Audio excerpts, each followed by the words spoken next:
നമസ്കാരം.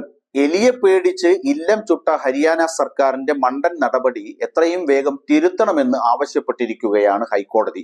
കർഷക പ്രക്ഷോഭവുമായി ബന്ധപ്പെട്ട് ശംഭു അതിർത്തിയിൽ സ്ഥാപിച്ച പോലീസ് ബാരിക്കേഡുകൾ ഒരാഴ്ചക്കകം നീക്കണമെന്ന് പഞ്ചാബ് ഹരിയാന ഹൈക്കോടതി ഹരിയാന സർക്കാരിനോട് നിർദ്ദേശിച്ചു. നിലവിൽ BJP ഭരണത്തിന് കീഴിലുള്ള സംസ്ഥാന സർക്കാർ ഡൽഹിയിലേക്കുള്ള കർഷക മാർച്ച് നിയന്ത്രിക്കുന്നതിനായി ഈ വർഷം ഫെബ്രുവരിയിൽ പഞ്ചാബുമായുള്ള അതിർത്തി അടച്ചുകെട്ടിയിരുന്നു. വിളകൾക്ക് മിനിമം താങ്ങുവില നിയമവിധേയമാക്കണമെന്ന തങ്ങളുടെ പ്രധാന ആവശ്യത്തിൽ BJP നേതൃത്വത്തിലുള്ള കേന്ദ്ര സർക്കാരിൽ സമ്മർദ്ദം ചെലുത്താൻ 2020 ചരിത്രപരമായ കർഷക പ്രതിഷേധത്തിന്റെ മാതൃകയിൽ കർഷകർ തങ്ങളുടെ പ്രക്ഷോഭത്തിന്റെ രണ്ടാം പതിപ്പിനെ പ്രതിരോധിക്കാനാണ് ഹൈവേ ബ്ലോക്ക് ചെയ്യുന്ന നടപടിയുണ്ടായത്. കഴിഞ്ഞ കുറച്ച് മാസങ്ങളായി ശംഭു അതിർത്തി കർഷകരുടെ ശക്തിക്ക് അല്പം കുറവ് വന്നിട്ടുണ്ടെങ്കിലും ഡൽഹിയിലേക്ക് മാർച്ച് ചെയ്യാൻ അനുവദിക്കുന്നതുവരെ അതിർത്തി വിട്ടു പോകില്ലെന്ന തീരുമാനത്തിലാണ് കർഷക സംഘടനകൾ. പുതിയ ഉത്തരവിൽ പൊതുജനങ്ങൾക്കുള്ള അസൗകര്യം ചൂണ്ടിക്കാട്ടിയാണ് ജസ്റ്റിസുമാരായ GS സാന്തവാലിയ, വികാസ് ബഹൽ എന്നിവരടങ്ങിയ ഡിവിഷൻ ബെഞ്ച് ശംഭു അതിർത്തി തുറക്കാൻ ഹരിയാന സർക്കാരിന് നിർദ്ദേശം നൽകിയത്.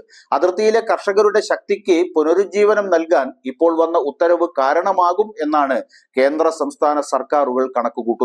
സമീപകാല പൊതു തെരഞ്ഞെടുപ്പിനെ തുടർന്ന് കേന്ദ്രത്തിൽ BJP നേതൃത്വത്തിലുള്ള NDA സർക്കാരിന് തിരിച്ചടി നേരിട്ട പശ്ചാത്തലത്തിൽ പ്രത്യേകിച്ചും കോടതി ഉത്തരവിന്റെ പശ്ചാത്തലത്തിൽ അവരുടെ ഭാവി തന്ത്ര രൂപീകരണത്തിനായി ശംഭു അതിർത്തിയിലെ പ്രതിഷേധത്തിന് നേതൃത്വം നൽകുന്ന കർഷക മുന്നണികളിൽ ഒന്നായ കിസാൻ മസ്ദൂർ സംഘർഷ് കമ്മിറ്റിയുടെ നേതാവ് സർവാൻ സിംഗ് പന്തർ ജൂലൈ 16 കർഷക സംഘടനകളുടെ സംയുക്ത യോഗം വിളിച്ച് മൊത്തത്തിലുള്ള സ്ഥിതി വിലയിരുത്തുമെന്ന് മാധ്യമങ്ങളോട് പറഞ്ഞു. അതേസമയം 2020 കർഷക പ്രതിഷേധത്തിൽ പ്രധാന പങ്കുവഹിച്ച സംയുക്ത കിസാൻ മോർച്ച NDA സർക്കാരിന്റെ നടപ്പാക്കാത്ത വാഗ്ദാനങ്ങൾക്കെതിരെ വീണ്ടും പ്രക്ഷോഭം ആരംഭിക്കാൻ ഒരുങ്ങുകയാണ്.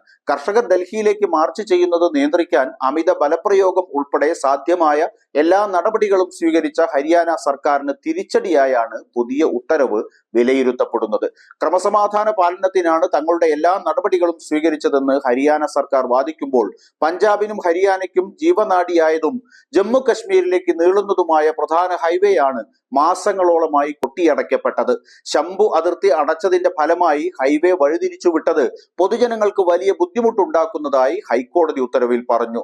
പ്രക്ഷോഭത്തിൽ പങ്കെടുത്ത എല്ലാ കർഷക സംഘടനകളും ക്രമസമാധാന പാലനം നടത്തണമെന്നും ബെഞ്ച് നിർദ്ദേശിച്ചു. അതുപോലെ പഞ്ചാബ് സംസ്ഥാനം തങ്ങളുടെ പ്രദേശത്ത് ഒത്തുകൂടിയ പ്രകടനക്കാരെ ആവശ്യമെങ്കിൽ കൃത്യമായി നിയന്ത്രിക്കുന്നുവെന്ന് ഉറപ്പാക്കണം എന്നും കോടതി കൂട്ടിച്ചേർത്തു.